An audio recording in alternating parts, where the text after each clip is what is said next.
l'initiative présidentielle traduit l'engagement de l'État à améliorer la situation alimentaire et nutritionnelle des enfants en âge scolaire, ainsi que les revenus des ménages vulnérables en état de précarité.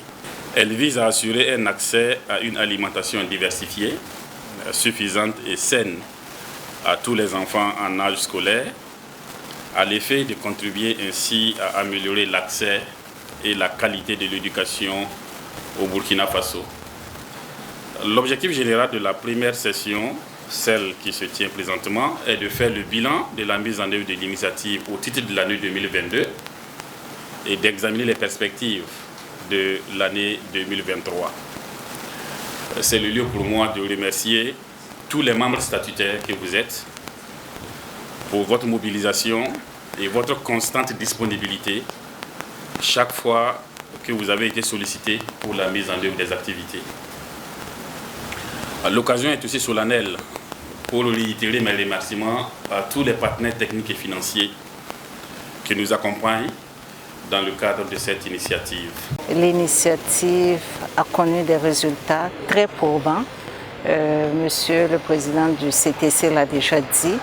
Nous avons eu des écoles même à travers l'initiative. Le fait d'offrir un aliment au moins par jour à chaque enfant tous les jours, des écoles qui ont fait du 100%.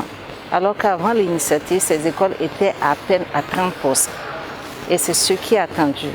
Le second aspect qu'il faut aussi souligner, c'est l'engouement des PTF qui y croient.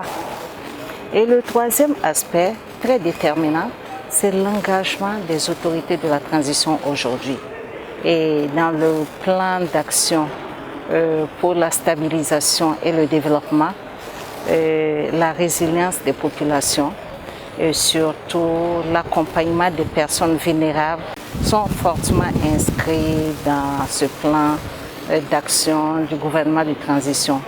En termes de repas, il faut déjà dire que dans le temps, avec les ressources transférées de l'État, qui ne couvraient que 43 jours d'alimentation, il y a les écoles dans lesquelles nous avons implémenté l'initiative sont à 9 mois d'alimentation.